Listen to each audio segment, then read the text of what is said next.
4th hour ELA. Welcome to my basement where I will be teaching you about formation and passing in the game of soccer. So first things first, I will be teaching you how formation is counted or kind of displayed. So here on this red team, we start by counting our defenders, and then we just go down the line. So we have 4 defenders here, 3 midfielders, and 3 strikers. There's 11 players on the field at all times, so your formation should always add up to 10 because we never include the goalkeeper. So that here will be 4, 3, 3, and that is our formation here.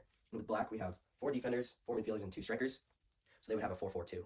So that was a bit of broad kind of characterization of positions in soccer. So some basic or more complex, I guess, actually, is we have our center backs here. They hold the middle and make sure no one can get through. Our outside backs, we have our midfielders, more specifically. These are attacking center mids, left and right, and then 1 defensive center mid.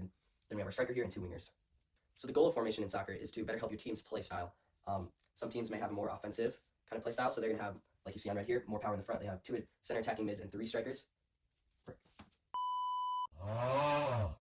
Okay, we're back. Where was I? Yes. 3 strikers, 2 center attacking mids. They might have a bit more pressure on the front lines, while they're going to have probably pretty strong person here because formation also helps to work with your team's skills because everyone's different. And then gray, they're going to have probably a bit more of a defensive formation as they have 4-4-2, so 2 or 1 less attack than red does. So yeah, that is the kind of basics of formation and why and how it helps the game of soccer.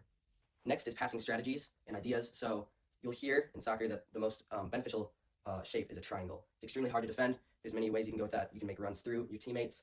It's easy to move around defenders, quick combination plays, and then you can make certain runs. And some of those runs can be through balls or splitting the defense, which is where you have 2 defenders here, and you pass straight through them, which can confuse defenders, and then it leaves people open, and they have to track back. It can be very dangerous in plays. And then another one is an overlap run, which is where you take the ball to the outside, and not only does this take this defender with it, then it leaves this 10 right here open in the middle for a ball that could come in, and it could possibly be a shot. Another very common thing you'll hear from coaches is the most important thing you do in soccer is what you do when you don't have the ball. Statistically, you have the ball very little amount of times, like 3 or 4% of the time. So while you don't have the ball, it's checking 2, helping out your team, calling out where defenders are, and then making runs are very important. Moving so that you can get a pass and so that you can create opportunities. So yeah, that is very important. Making runs, always being moving. You should rarely be standing still. Overall, I went over some basic ideas in soccer, just formation and passing. But with these, soccer is a lot easier to understand, a lot easier to get better. These are kind of the main things you need to be good. If you have good passing, you're good at everything, I believe. You can pass well, you can shoot well, because shooting a lot of times can just be passing. So passing is very important, and these are just some of the main ideas of that. Thanks for watching. Josh, hope you grab your stuff from Mr. Mercuse, or if Mr. Steffi's back. Trey, Carson, stay out of trouble.